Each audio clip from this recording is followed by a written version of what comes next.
Paling pertama terima kasih Pak Bupati, terima kasih teman-teman di Serui yang mau untuk saya hadir di sini menjadi bagian dari 55 tahun syukur kabupaten ini.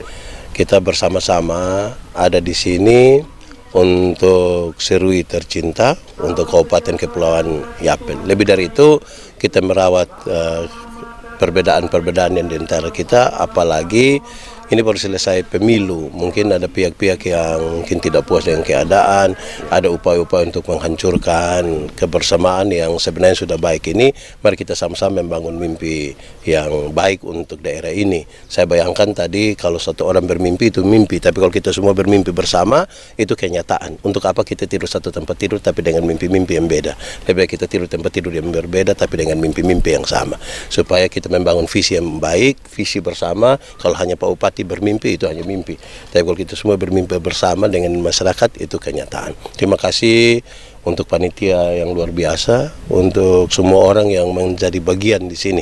Kehadiran kami di sini semoga akan memberkati seluruh jemaat dan masyarakat yang ada di sini, tetapi lebih dari itu untuk kemuliaan dan hormat bagi nama Tuhan. Kita percaya bahwa kalau pendidikan mulai dari sini, pekabaran Injil mulai dari sini, ini daerah yang Tuhan berkati. Dan karena itu kita pasti akan hidup di sini dengan baik untuk kemuliaan bagi nama Tuhan, tapi untuk pengembangan diri dan pengembangan masyarakat yang lebih baik berkenan kepada Tuhan. Saya kira itu bisa. Yang paling baik bagi kita semua adalah tiap-tiap orang diberi tanggung jawab. Tanggung jawab bagi dirinya dan tanggung jawab bagi tempat di mana dia ada. Jabatan dan lain-lain itu amanah bagi kita semua untuk bekerja. Yang paling repot di dunia ini nih kalau masing-masing orang tinggalkan dia punya kerja untuk urus orang lain punya pekerjaan. Kalau masing-masing fokus pada dia punya diri sendiri untuk bekerja apa yang sudah Tuhan kasih, saya kira itu akan lebih memberkati. Gambaran utama dari sebuah kebersamaan itu seperti tubuh. Itu Alkitab bilang begitu. Kaki, tangan, mata, telinga. Mata karena dia mata, dia tidak lebih penting dari telinga. Kaki karena dia kaki, tidak lebih penting daripada tangan. Semua orang menjadi penting. Dalam sebuah kebersamaan, mungkin kita tidak kelihatan, tapi bukan berarti kita tidak penting. Tidak bisa semua orang jadi pejabat, harus ada orang yang di bawah. Tidak bisa juga semua orang ada di bawah, tidak bisa. Harus ada orang yang memimpin dengan visi, dengan arah, dan saya kira itu akan menolong kita untuk bersama-sama membangun.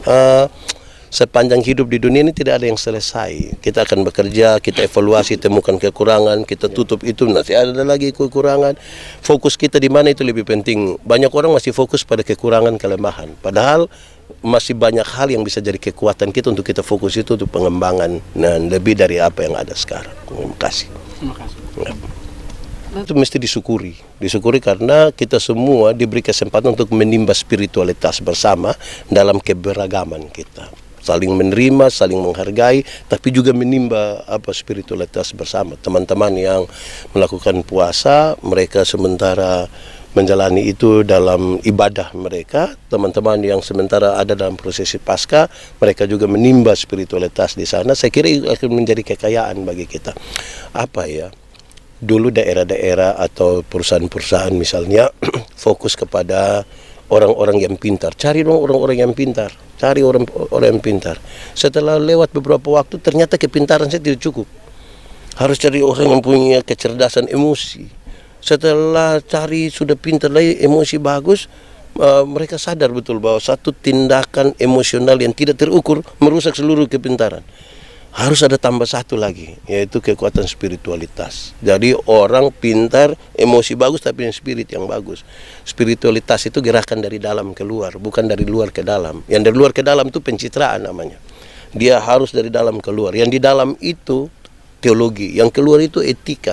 Perjumpaan teologi dan etika itulah spiritualitas. Nah, bayangkan kalau di bulan suci Ramadan juga di waktu prosesi Paskah kita jalan dalam spiritualitas seperti itu. Saya bayangkan itu akan jadi berkat sekali buat kita. Masing-masing kita akan bekerja di bidangnya dan itu akan memberkati daerah ini. Saya kira itu.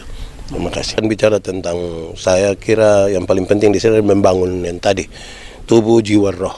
Kadang-kadang tubuh kita bagus. Dulu kita pakai celana nomor 27 tidak ada masalah. Sekarang kita punya perut macam ada 3, satu di sini, satu di sini. Itu dewasa biologis namanya. Dulu berat badan yang 37, sekarang sudah 73. Itu kedewasaan biologis. Kita butuh kedewasaan psikologi, kita butuh kedewasaan rohani. roh begitu, supaya orang-orang dewasa secara rohani. Ada anak umur 3 tahun, ada meja berat 10 kilo. Anak umur 3 tahun tidak bisa pikul meja yang 10 kilo. 17 tahun kemudian dia umur 20 tahun, dia bisa pikul meja yang 10 kilo. Bukan karena itu meja berubah, dia yang berubah. Itu kedewasaan. Bukan beban yang menjadi ringan, tapi kita yang tahu bahwa kita punya kekuatan berapa. Sebelumnya Tuhan yang atur. Karena itu orang-orang yang dewasa jarang untuk akan meminta orang lain berubah. Dia sendiri berubah. Kadang-kadang kita sibuk dengan minta orang lain berubah. Apa yang pemerintah buat, apa yang negara buat, tapi kita tanya apa yang kita buat, itu jarang sekali orang bertanya begitu. Saya kira itu. Ya.